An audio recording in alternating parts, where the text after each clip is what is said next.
¿Qué tal? Muy buenas noches. Yo soy Genaro Lozano y esto es Punto y Contrapunto de martes. El Instituto Nacional Electoral, el INE, terminó de asignar los 200 asientos plurinominales del Congreso.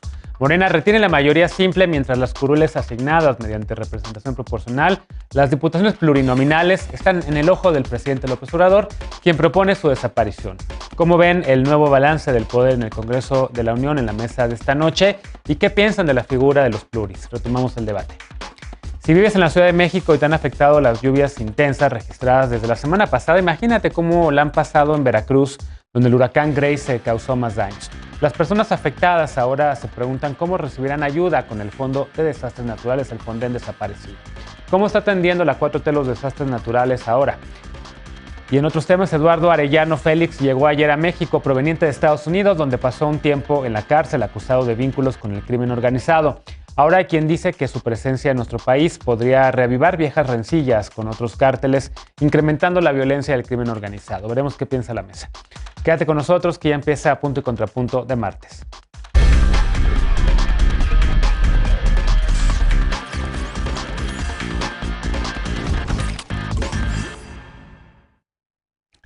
El Congreso mexicano volverá a ser paritario. Para la 65 legislatura, que comienza el 1 de septiembre, habrá 248 curules para mujeres, 148 de mayoría relativa y 100 de representación proporcional, lo que dará un total de 248 diputaciones. Ayer el INE ratificó la asignación de 200 diputaciones plurinominales y se confirmó que Morena y sus aliados no tendrán mayoría calificada, pero sí retienen la mayoría simple. Veamos el contexto. El Instituto Nacional Electoral informó la asignación de las 200 diputaciones plurinominales tras considerar las recomposiciones de votos realizadas por el Tribunal Electoral del Poder Judicial de la Federación. La coalición Juntos Haremos Historia, formada por Morena, el Partido del Trabajo y el Verde, conserva la mayoría simple con 278 diputaciones, pero no tiene los votos suficientes para conseguir reformas que requieran mayoría calificada. 198 curules serán para los morenistas, 76 por representación proporcional y 122 por mayoría relativa. El PT consiguió 37 curules, 30 por mayoría relativa y 7 por representación proporcional, y el Partido Verde 43, 31 por voto directo y 12 plurinominales. La coalición Va por México, integrada por PAN, PRI y PRD, tendrá 199 legisladores, 89 de ellos plurinominales. El PAN se mantendrá como el principal partido de oposición con 114 asientos, 73 por mayoría relativa y 41 por representación proporcional. Para el PRI serán 70 curules, 30 de mayoría relativa y 40 plurinominales, y el PRD tendrá 15, 7 de mayoría relativa y 8 plurinominales. Además, la bancada de Movimiento Ciudadano ocupará 23 asientos, 7 por mayoría relativa y 16 por representación proporcional. Sin embargo, se prevén aún cambios tras el inicio de sesiones. Por ejemplo, el PT perderá al diputado Francisco Guacus, que se sumará a la fracción del PRD. Punto y contrapunto. Primer tema para discutir esta noche y como cada martes, pues saludo con gusto a Estefanía Veloz, abogada y feminista. ¿Cómo estás, querida Estefanía? ¿Cómo están, compañeros, compañeres y compañeras? Alejandro Encinas, politólogo y con el corazón en la 4T. ¿Cómo estás, querido Alejandro? Todo muy bien, Genaro, qué gusto saludarlos. Bienvenido. Como en varias ocasiones, amigo de este espacio, Aurelien Guilabert, activista. ¿Cómo estás, querido Aurelien? Feliz cumpleaños, por cierto. ¡Feliz cumpleaños! Dicen en Twitter, al francés más mexicano que hay, pero bueno. Y saludo también con gusto a Pili Morán, consejera nacional del Partido Acción Nacional. ¿Cómo estás, querida Pili? Hola, Genaro. Un gusto estar aquí compartiendo mesa. Gracias por invitarme. Bienvenida. A ver, me quedo con Aurelien, con el cumpleañero, porque uno de los temas precisamente que están en disputa es sobre el tema de las diputaciones plurinominales.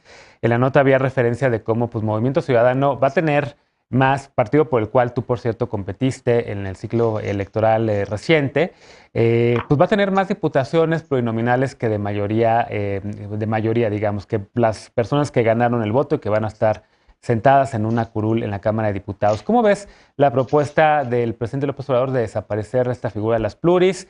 Se está cacareando muchísimo, al menos, de que viene en ese sentido la reforma electoral que va a proponer el presidente y este nuevo balance en el Congreso que arranca en septiembre. Pues mira, primero yo celebro que en esta legislatura ya no estén partidos antirrepublicanos, antidemócratas, como lo es el PES incluso Fuerza por México, quien había intentado registrar, hay que recordar, candidaturas trans de hombres cisgénero que no eran personas trans. Entonces yo celebro eso.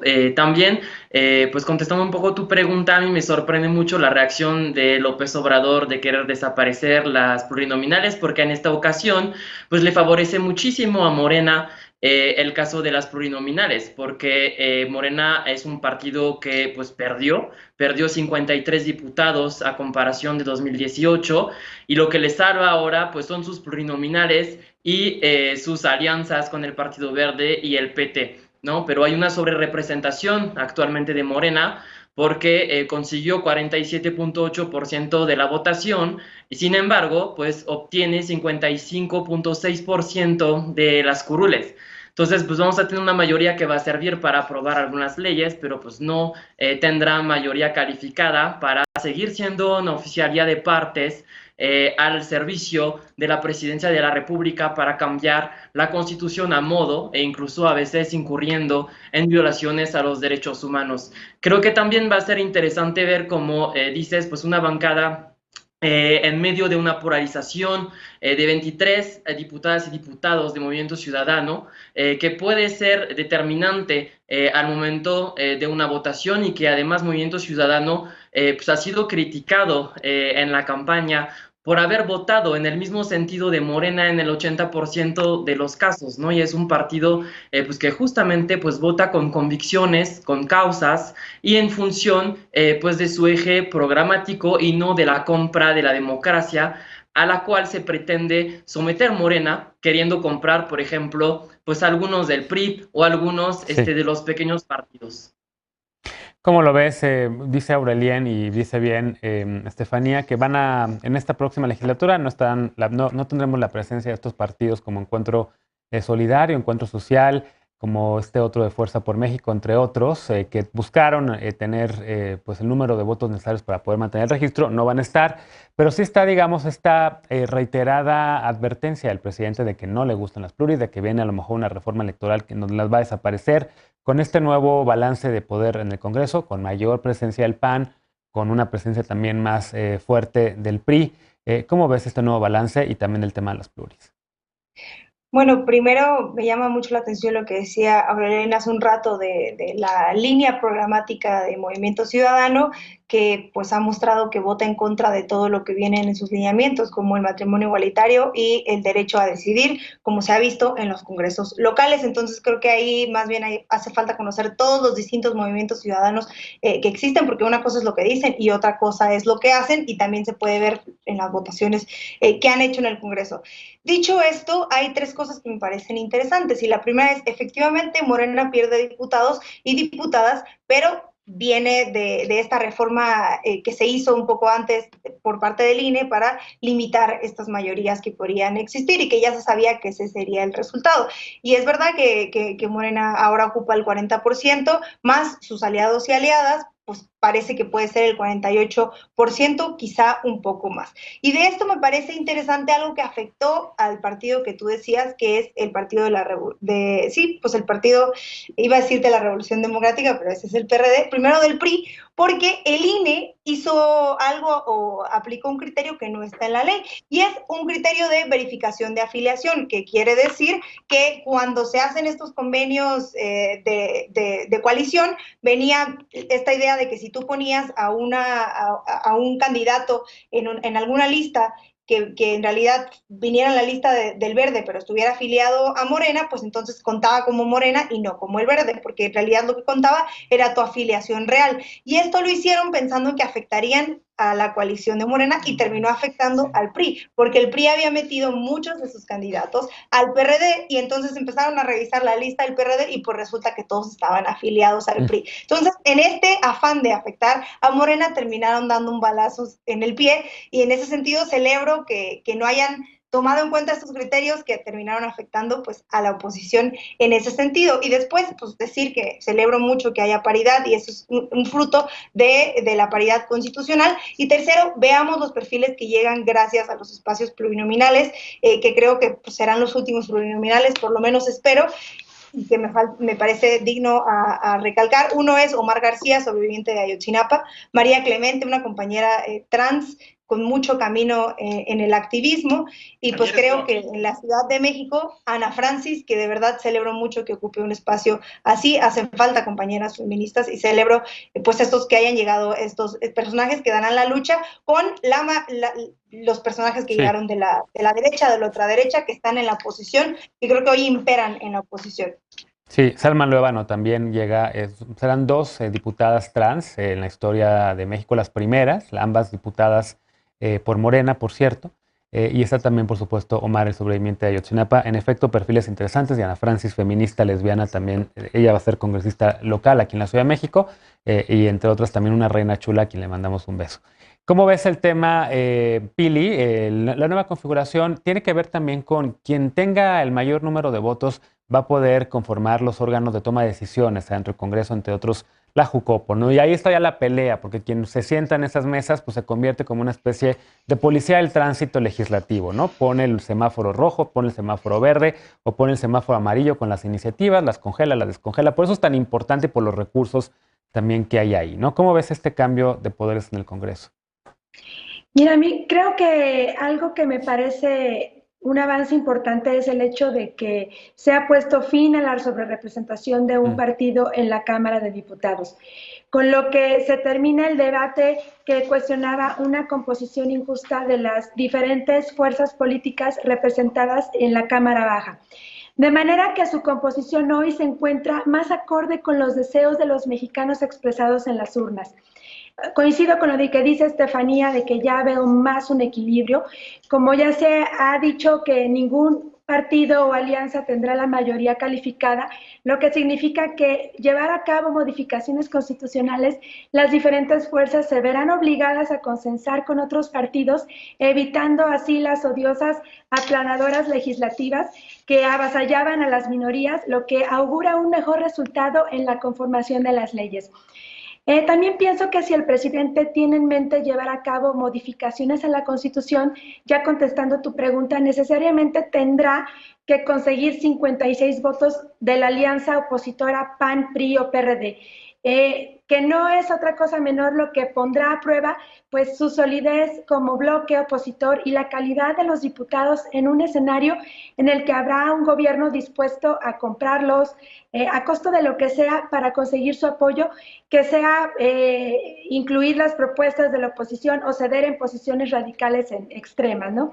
También creo que Morena perdió terreno en las pasadas elecciones, pero sumando a sus aliados lograrían mayoría simple que les permitiría aprobar reformas o leyes que no requieran mayoría calificada. En este escenario me parece que los partidos bisagra, que son el PT y el Partido Verde, toman relevancia, pues su papel en la aprobación de leyes y reformas será fundamental para que sean realmente pensando en el beneficio de los mexicanos y no en el del presidente. Y bueno, ya para terminar, personalmente me preocupa la conducta reprobable que ha tenido el Partido Verde en los últimos 20 años, que lo exhibe como un partido pues, comodino, tramposo, que se vende al mejor postor y alejado de las causas que le dieron origen. Y pues aquí en esta nueva Cámara veremos pues qué tanta responsabilidad tienen con su país y si realmente se conducen con una altura de miras en beneficio de los mexicanos. No, y deja eso, bueno, se van a sentar ahí sin ninguna sanción. Sí. O sea, no van sus diputados prácticamente por la libre, sin después de haber violado el proceso electoral, la ley electoral, ¿no? Y déjame escuchar, a ver, termina tu idea para después ir con este Alejandro. No, estos partidos son los que van a tener la sartén por el mango en las decisiones, ¿eh? Y la legislatura que inicia este 1 de septiembre, pues tiene grandes retos por delante. Y como siempre, cada 3 años, todos deseamos tener un Congreso que reivindique el papel del Poder Legislativo. Por el bien de México, yo esperaría que esta vez México logre tener un Congreso de altura. Bien, Alejandro, finalmente, esta nueva conformación del Poder Legislativo, los pluris, dice Veloz que ojalá sea la última legislatura también con pluris. Creo que dijiste eso al final, ¿no, Veloz? Que para ti, si tú sí estás en contra de la presencia de pluris, por lo menos de 200 pluris, no sé si de todos los pluris o de algún número en específico, pero por lo menos sí de reducción o de desaparición, Veloz.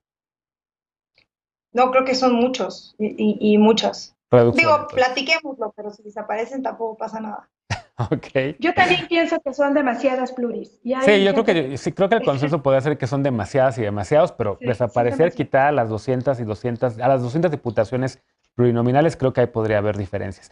A ver, Sí, Alejandro.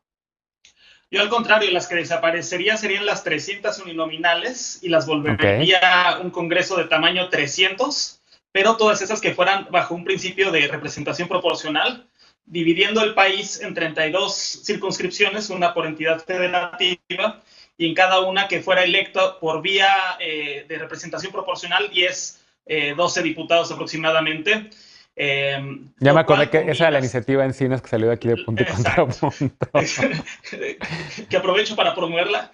Combinas la idea de austeridad, de reducir el tamaño del Congreso de 500 a 300, la política territorial de rendición de cuentas, pero también esta importancia de los plurinominales que traducen intención de voto, porcentaje de voto en porcentaje de escaños, y no hay sub ni sobre representación, sino que no es este esquema de los distritos uninominales en los cuales el ganador se lo lleva todo y quienes pudieron haber obtenido 49% de los votos se quedan sin representación. Entonces me parece que en el debate, si es que se da, pues creo que podemos buscar modalidades interesantes, atractivas, que logren conciliar todas estas inquietudes.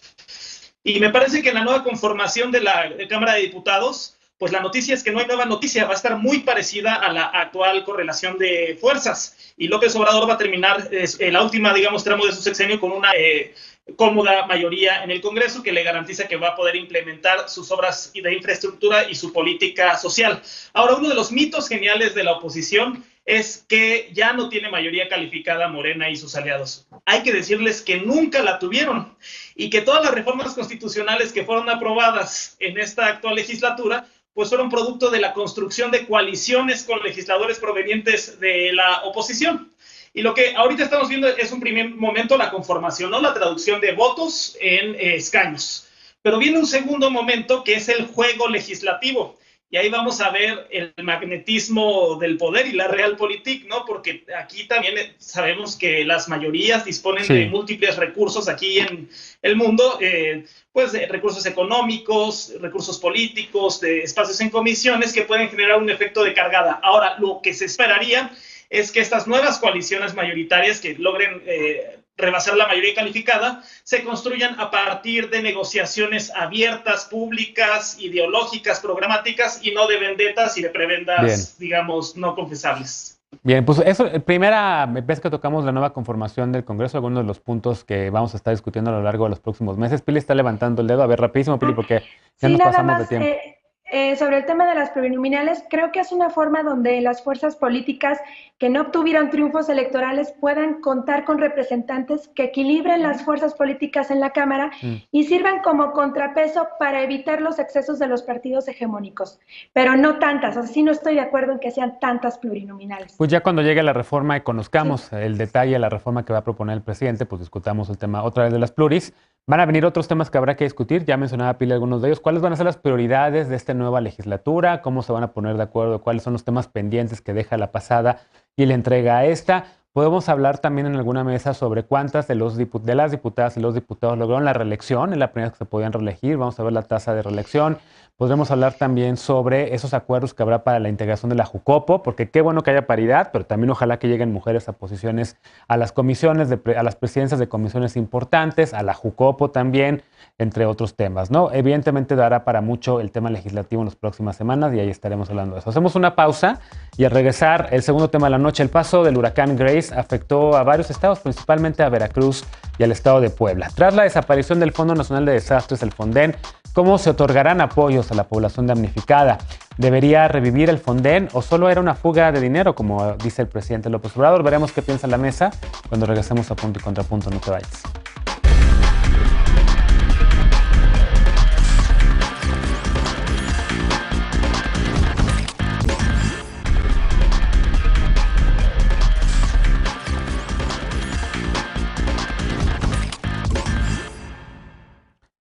Estamos de regreso a un Punto y Contrapunto. La semana pasada el huracán Grace tocó tierra en México, causando daños severos principalmente en el estado de Veracruz, donde hoy estuvo el presidente López Obrador para presentar el plan de ayuda a personas afectadas por el huracán.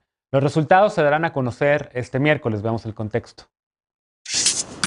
El huracán Grace, que tocó tierra el jueves, causó afectaciones en Quintana Roo, Campeche, Yucatán y principalmente en Veracruz, donde la declaratoria de emergencia se extendió a 58 de los 212 municipios. El presidente López Obrador visitó la entidad para informar los apoyos que la Federación dará a la población afectada luego de la desaparición del Fondo de Desastres Naturales, el FONDEN. Creado en 1996, el FONDEN daba auxilio para mitigar los efectos producidos por fenómenos naturales. Desde enero de este año, el FONDEN no puede asumir compromisos adicionales a los ya adquiridos ni a los relacionados con sus propios gastos de operación. En octubre de 2020, la Secretaría de Hacienda informó que el FONDEN tenía pasivos por 18,000 millones de pesos por los huracanes y los sismos de 2017 y una deuda de 13,000 millones. El pasado 16 de agosto se emitieron los lineamientos del Programa para la Atención de Emergencias por Amenazas Naturales a cargo de la Coordinación Nacional de Protección Civil de la Secretaría de Seguridad y Protección Ciudadana, que establece la entrega de apoyos para cubrir necesidades inmediatas como alimentos, abrigo y salud. Según estos lineamientos, las entidades afectadas por un fenómeno natural y que emitan una declaratoria de emergencia podrán solicitar a la Federación apoyo inmediato en especie, pero no transferencias económicas. Los lineamientos que deberán seguir quienes emitan una declaratoria de desastre en caso de daño a viviendas y servicios públicos aún no se emiten. Según el acuerdo de abrogación del FONDEN, la Secretaría de Hacienda deberá establecer las disposiciones para ejecutar programas y proyectos para atender estos daños. Punto y contrapunto. Segundo tema a discutir esta noche. A ver, Pili, empiezo contigo. El PAN ha sido de los principales críticos de la desaparición del FONDEN y ahorita, evidentemente, con este desastre natural, pues está a prueba la 4T y su respuesta ante los desastres naturales. Pues yo la verdad es que no deja de sorprenderme la insensibilidad del presidente ante estos desastres que padecen los mexicanos. En desgracia, ¿no? Y no es la primera vez que rehúye a hacerles frente, incluso a hablar del tema, y está claro que las malas noticias no le agradan, que voltea al otro lado cuando estas ocurren o estas desgracias ocurren. Sin embargo, en su calidad de jefe de Estado, pues creo que tiene la obligación de asumir el control de la situación y dar respuesta a los hermanos en desgracia. Hemos visto a un presidente manifestar su pesar por los criminales que purgan penas de prisión, por la falta de alimentos, de medicinas en Cuba, por los migrantes centroamericanos, por los damnificados en Haití. Pero cuando se trata de las víctimas o los damnificados de México, siempre evita hablar de ello. Y tan no le importó que tomó los recursos del FONDEN para otros asuntos, a pesar de las presiones sociales que expresaron desacuerdo por no contar con un fondo emergente que permitiera hacer frente a una contingencia.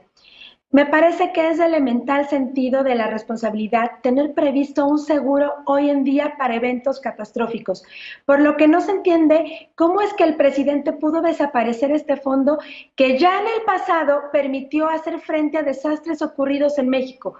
Pero tampoco el presidente ha informado cuál será la estrategia a seguir ante la presencia de un desastre sin este fondo. Ya el año pasado vimos cómo los habitantes de Tabasco en las inundaciones fueron abandonados a su suerte y muy poco apoyo recibieron por parte del gobierno. El FONDEN contaba con recursos asegurados disponibles, tenía reglas y procedimientos administrativos claros que permitían disponer de ellos para atender las urgencias y aún así resultaba insuficiente. ¿Qué podemos esperar ahora que no se cuenta con ese fondo de contingencia? ¿Cómo entender que a Veracruz están llegando tráilers cargados de ayuda para ser embarcados en el puerto y ser enviados a Cuba y Haití, y los pobladores damnificados de ese estado solo ven pasar las ayudas y que van para otro país mientras ellos se encuentran en desgracia?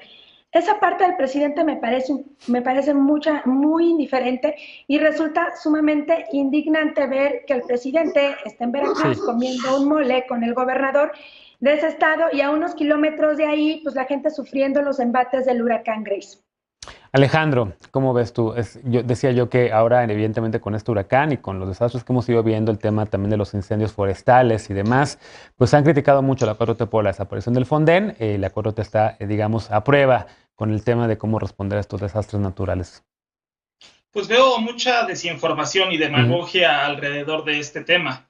Lo primero que hay que decir es que los recursos están plenamente garantizados y la desaparición del fideicomiso es una forma, un cambio en la forma en que se ejercen los recursos, pero ahí están estos recursos, los fondos. No es un tema de forma más que de fondo, porque los fondos ahí van a seguir. Y hay que recordar que el Fonden era un verdadero hoyo negro, una caja chica en la cual se hacían grandes negocios y que los proveedores vendían más caros, hasta 3 veces más caros, los insumos, que estaba ausente de mecanismos efectivos de control y de auditoría, y que quienes estaban a cargo de estos fondos no eran técnicos especialistas en el manejo de, digamos, fondos para cuestiones catastróficas, etcétera, sino políticos, operadores políticos emanados del PRI, y que hacían uso político, electoral y de construcción de clientelas con estos fondos. Me llama mucho la atención la defensa a ultranza de este uso corrupto que se daba en uno de los temas más delicados de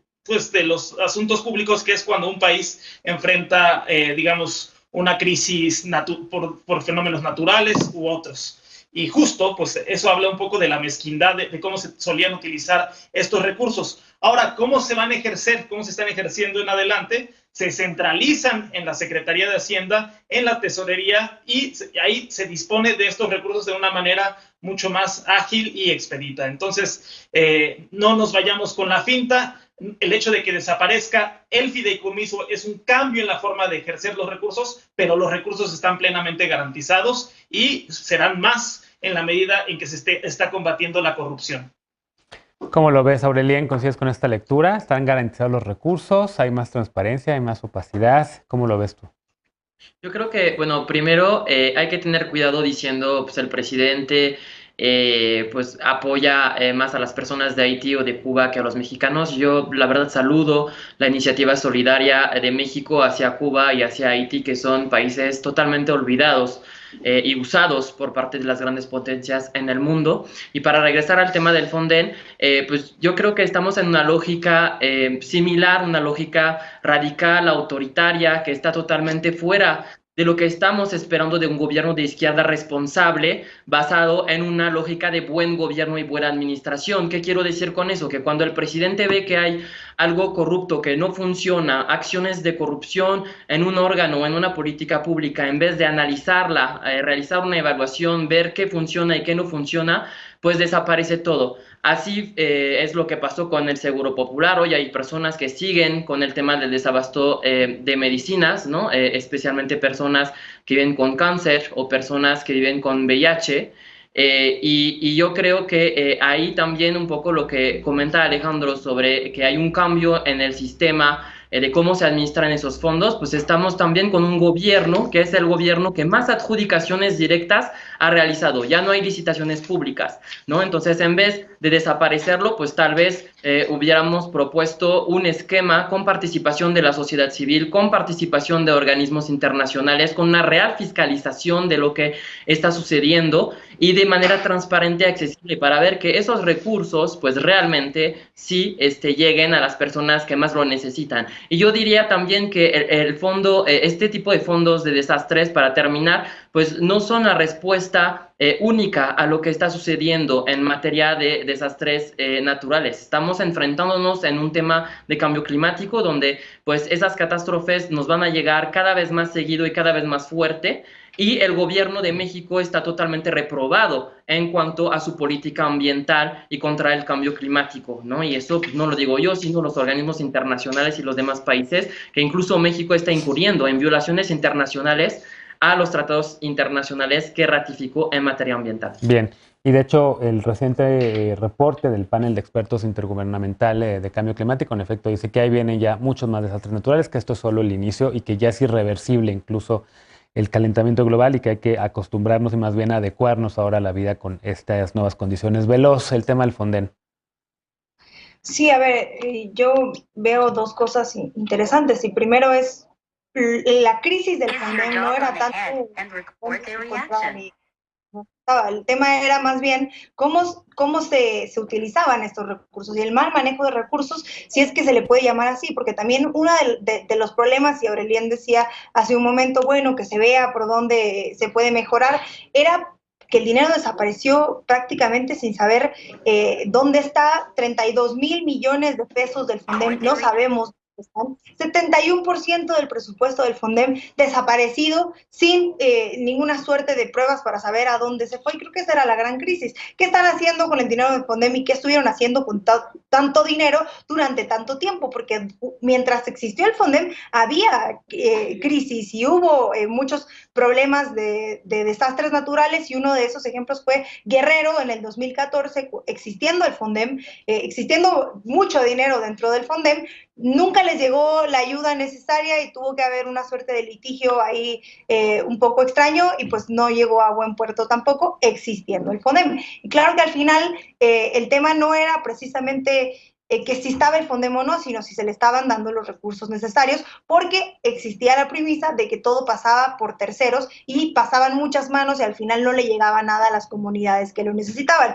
¿Cómo va a funcionar esto, que es un programa presupuestario? Lo que implica, en principio, es que los estados, que además hay que decir que las entidades federativas tienen la obligación de tener una partida específica para este tipo de temas, para temas de desastres naturales, cuando se vean rebasadas, cuando ya no puedan con esto y digan necesitan ayuda, pues que exista la declaratoria de emergencia y que ahí la Comisión Nacional de Protección Civil, la Coordinación Nacional de Protección Civil, pueda solicitar un dictamen y después la Dirección General para la Gestión de Riesgos evalúe la solicitud y al final la Secretaría, al final la Dirección General, igual y la Dirección de Recursos Materiales, pueda hacer que lleguen estos recursos a las comunidades sin intermediarios, porque ese es el fin principal del FONDEM, un poco de que desapareciera el FONDEM y de que exista ahora esto.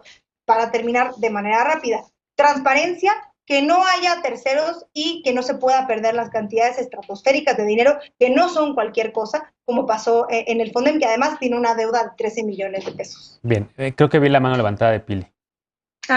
Bueno, yo nada más quiero aclarar que todo el mundo dice que el FONDEM es un pozo de corrupción y demás. Yo no he visto pruebas tangibles de que realmente sea una corrupción. A mí me consta que en gobiernos pasados realmente era un fondo y un seguro donde cubría los daños que ocurridos después de una catástrofe natural.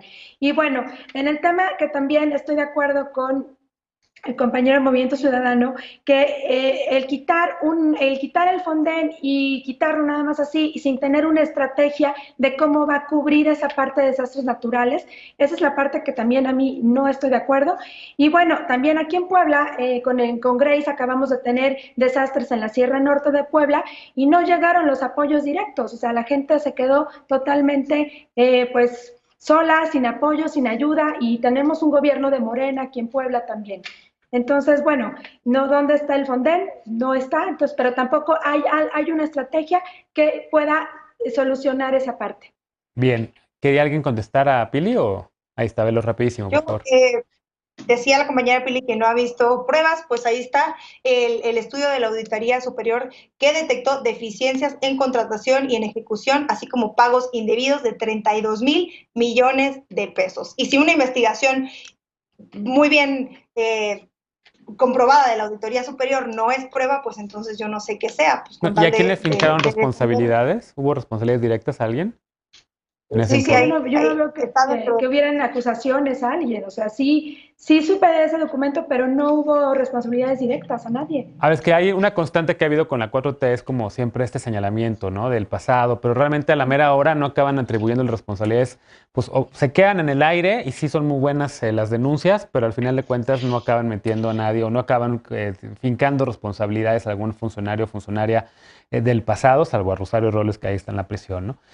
Aurelien, finalmente, que quieres contestar algo. Claro, o sea, a mí me espanta un poco pues toda la plática que acaba de dar Estefanía sobre el mecanismo para que las personas lleguen a la ayuda. Imagínense lo que acaban de escuchar sobre todo el entramado burocrático que va a tener que hacer un Estado para tener esos recursos. Imagínense si este Estado está de un color distinto al gobierno federal, ¿no? Entonces, una subrogación totalmente pues injusta para la población.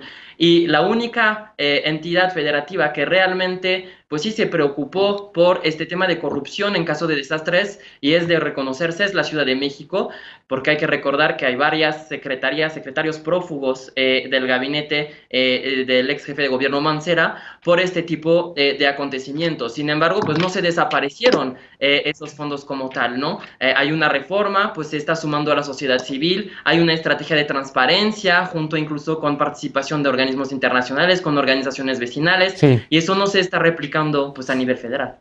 Bueno, pues tenemos que hacer una pausa porque ya estamos otra vez 2 minutos arriba del tiempo del corte. Regresamos después de esta última pausa para hablar sobre el último líder conocido del cártel de Tijuana, Eduardo Arellano Félix. Llegó a nuestro país, llegó a México, luego de negociar con las autoridades de Estados Unidos una reducción de su pena.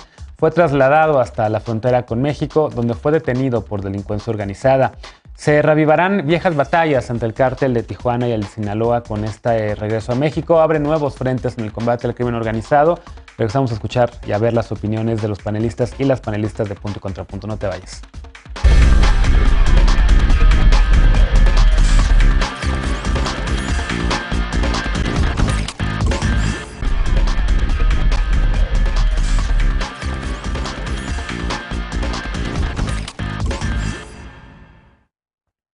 Ayer llegó a México Eduardo Arellano Félix. Fue entregado a las autoridades mexicanas en la frontera con Texas y de ahí fue trasladado al penal del Altiplano en el Estado de México por tener una orden de aprehensión por delincuencia organizada. Fue deportado después de cumplir una sentencia reducida porque aceptó colaborar con el gobierno de Estados Unidos. Eduardo Arellano Félix fue detenido en el año 2008 y 4 años después extraditado a Estados Unidos, donde era buscado por delitos de delincuencia organizada, contra la salud y también por asociación delictuosa. A fines del siglo pasado, el cártel de Tijuana era considerado la más violenta de las organizaciones dedicadas al narcotráfico. Según informes de inteligencia de la época, disputaba con el cártel de Juárez y el de Sinaloa el control de las rutas de tráfico en varias entidades del país. De origen sinaloense, los Arellano Félix eran parte de la organización fundada por Miguel Ángel Félix Gallardo en Guadalajara. Sí, el mismo llamado jefe de jefes, que hace poco dio una entrevista negando haber encabezado un cártel. Dijo que eran como una familia y pues esa familia se dividió en 1989 cuando fue capturado. Entonces los 10 hermanos Arellano aprovecharon para integrar su propia organización.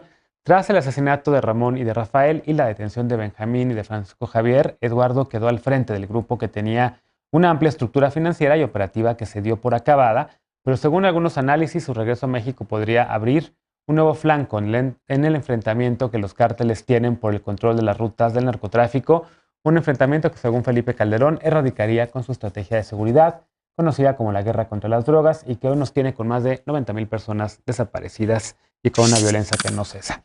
¿Cómo ves esta deportación, esta llegada a México? Empiezo contigo, Alejandro. Pues lo quisiera ligar con la creación de la narcopolítica, porque precisamente en el apogeo del cártel de Tijuana y de los hermanos Arellano Félix es cuando todavía no era un problema de seguridad nacional la violencia criminal de los cárteles de la droga, sino era un negocio que fue creado al amparo del monopolio, ¿no? Del monopolio gubernamental del PRI. Era un negocio de la élite política, y lo que fue pasando en los años es que fue invirtiéndose esa relación de poder, y ahora los narcos no estaban subordinados a las élites políticas, sino en muy buena medida las élites políticas en narcotráfico. Y es contrastante la llegada de Arellano Félix con la visita de los líderes del PRI, del PAN y del PRD, digamos los inventores y quienes consolidaron el modelo de narcopolítica a este país, a la denuncia en este organismo multilateral que es la Organización de Estados Americanos con sede en Washington, D.C. Y digo que es contrastante finalmente porque pues esta, digamos, deportación nos recuerda cómo se generó este modelo, esta captura muy buena. Uy, perdimos a Alejandro, se cortó la conexión con Alejandro. Si quieren lo recuperamos. A ver, ¿te oímos ahí? Sí. Y eso, ¿no? O sea, eso por referirnos al Partido Revolucionario Institucional, pero por referirnos al Partido Acción Nacional, a unos kilómetros de la sede de la OEA está detenido el exsecretario de Seguridad García Luna, el secretario de Seguridad Pública del Partido Acción Nacional, otro ejemplo de la narcopolítica que estaba en la nómina del cártel de Sinaloa. O cómo olvidar que Jesús Zambrano fue quien encumbró y promovió la candidatura de Abarca como presidente municipal de Iguala. Abarca vinculado no solamente a negocios de la droga en la región, sino a la desaparición de los 43 normalistas de Ayotzinapa. Entonces esto me llama la atención porque en vez de parecer una denuncia, pareciera que estos dirigentes, más allá de asemejarse a los conservadores en el siglo XIX, cuando van a hacer audiencia a las Cortes Europeas para pedir que un príncipe extranjero venga a gobernar el país, más allá de eso parece que en vez de una demanda es una autoinculpación de este modelo tan pernicioso de narcopolítica que ha afectado tanto a nuestro país. Bien. Pili, dice Alejandro que hay a pocos metros de donde estaban los líderes de Acción Nacional del PRI y también del PRD, pues acusando de la intromisión del crimen organizado allá en Washington, D.C., ocurre también. ¿Cómo ves este regreso a México y esta estrategia? Porque en efecto el presidente Calderón había prometido que con la guerra contra las drogas pues iba a recuperar el país y bueno, 14, 15 años después seguimos viendo un país en donde la violencia se ha exacerbado y donde hay una crisis de derechos humanos brutal. Bueno, yo sí me voy a enfocar ya en el presente, porque eso de estar criticando lo que hizo Calderón, lo que hizo Fox, lo que hicieron en el pasado, yo creo que hay que empezar a juzgar lo que se está haciendo ahorita. Y a mí me parece que la deportación del que fuera líder del cártel de Tijuana, Eduardo Arellano Félix, es una oportunidad para que este gobierno demuestre verdaderamente su compromiso por combatir la impunidad. La impunidad es uno de los grandes lastres que aquejan a la población por la falta de castigo a quienes cometen delitos y lastiman a la sociedad. Los mexicanos estamos indignados cuando vemos cómo los criminales señalados por cometer delitos son puestos en libertad para seguir delinquiendo sin recibir castigo, sin que nadie les haga nada. Por eso la denuncia del presidente de mi partido contra que este gobierno es un narcogobierno, ¿no? Me parece que el clan de los Arellano Félix tiene una larga lista de agravios cometidos contra los mexicanos en su trayectoria como banda delincuencial en México. Son responsables de la muerte de miles de mexicanos que se atravesaron en su camino por el control de territorios y por el trasiego y distribución de drogas que envenenaron a miles de jóvenes que cayeron en sus garras. Lo menos que podríamos esperar de nuestro gobierno es que se lleve a cabo un juicio justo e imparcial como el que todos los ciudadanos merecemos.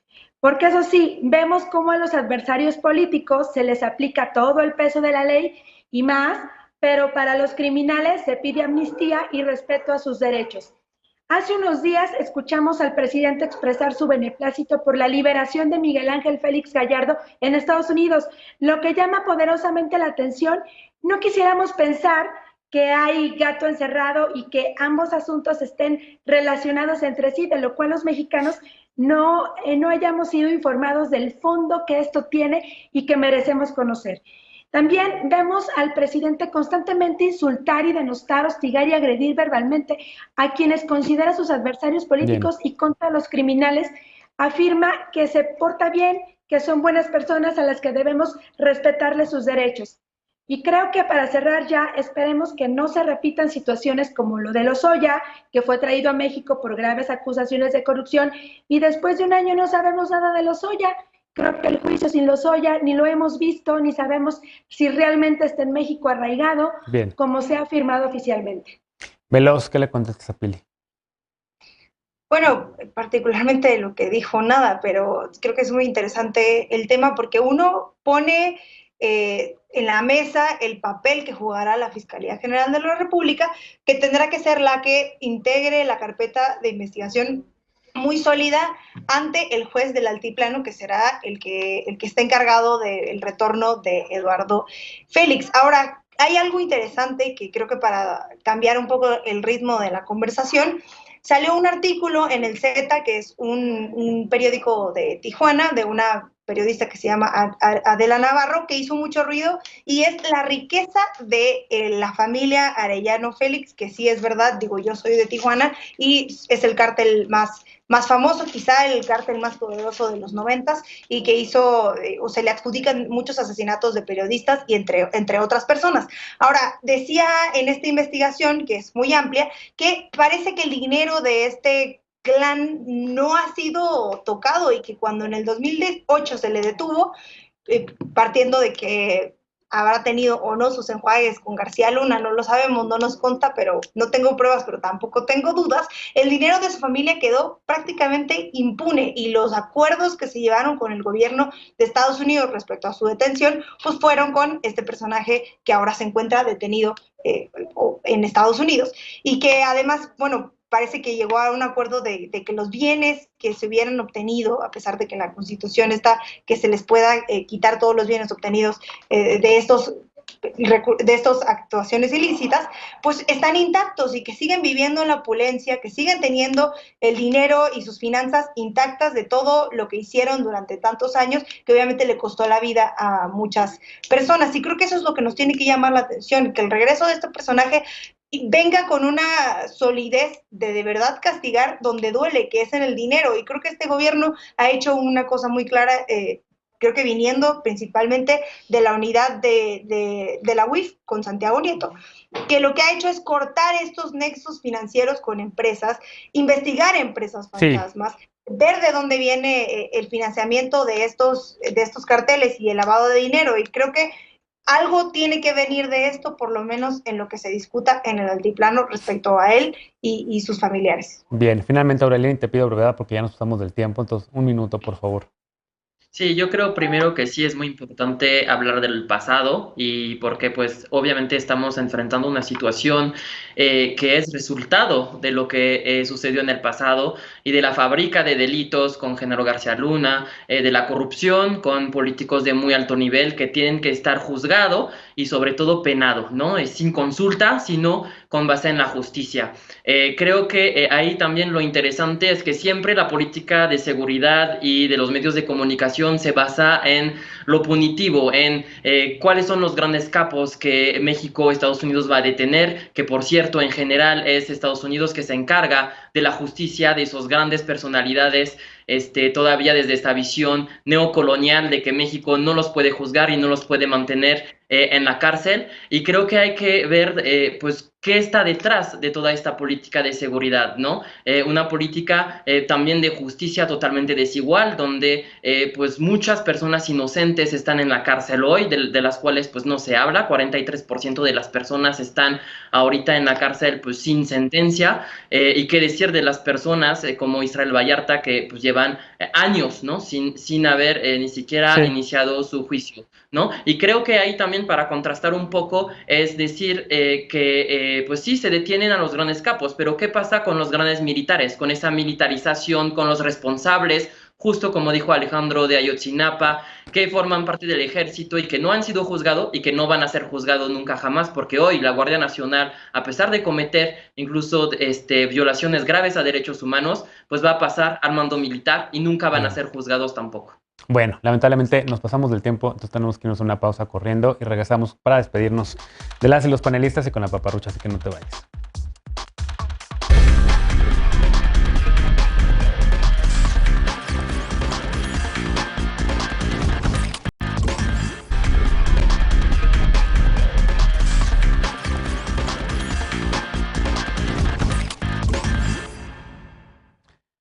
Ya volvimos para irnos con la paparrucha de esta noche. En la búsqueda de un tratamiento efectivo contra la COVID-19, el uso de medicamentos cuya efectividad no ha sido demostrada sigue causando mucha controversia. Tal es el caso de la famosa ivermectina, que se utiliza como comúnmente en el tratamiento de enfermedades parasitarias y que es usado por el gobierno de la Ciudad de México, como ocurre con otros medicamentos. La Organización Mundial de la Salud estableció un grupo de expertos internacionales para estudiar los efectos de la ivermectina contra la COVID-19. El pasado 31 de marzo, la OMS desaconsejó su uso luego de que los datos sobre la efectividad del tratamiento no fueran concluyentes. 3 meses antes, en enero, la Secretaría de Salud capitalina informó que identificó efectos positivos en el uso de este fármaco para detener la replicación del SARS-CoV-2 y lo recetó como un tratamiento. En mayo, las autoridades de la Ciudad de México apuntaron que el kit médico con ivermectina, otorgado por las autoridades capitalinas a personas con COVID, redujo entre 52 y 76% la probabilidad de hospitalización. Pero el uso de ivermectina para combatir el SARS-CoV-2 tampoco ha sido avalado por la Secretaría de Salud Federal ni por la Administración de Alimentos y Medicamentos de Estados Unidos, la FDA, que ha señalado que se necesitan más pruebas para determinar si es apropiado para prevenir o para tratar la enfermedad. El sábado pasado, la FDA alertó nuevamente sobre personas que han sido hospitalizadas por automedicarse con ivermectina y reiteró que no es un antiviral, que su uso para tratar la COVID-19 no ha sido avalado y que se considera que tomar ivermectina puede ser riesgoso para la salud. Varios médicos, también mexicanos, por cierto, han tuiteado sobre el tema de la ivermectina e incluso la FDA acaba de poner recientemente un tuit diciendo, ya párenle, no son caballos, no son vacas, no usan la ivermectina. Así que por lo pronto sigue cuidándote y cuidando a las personas que más amas con las medidas que ya conoces. Lávate las manos bien y con frecuencia, mantén la sana distancia, ventila espacios cerrados y no ventilados y si sales, por favor, utiliza un cubrebocas. Gracias por habernos acompañado esta noche. Soy Genaro Lozano. Se quedan mañana con Mariana Hernández Carrillo, Frente Punto y Contrapunto. Yo estaré en la mesa de tercer grado. Gracias, Pili. Gracias, Estefanía. Gracias, Alejandro. Y gracias, Aurelian. Feliz cumpleaños. Nos vemos por acá muy pronto. Cuídense mucho. Nos vemos el jueves de regreso por acá y mañana con Mariana. Buenas noches.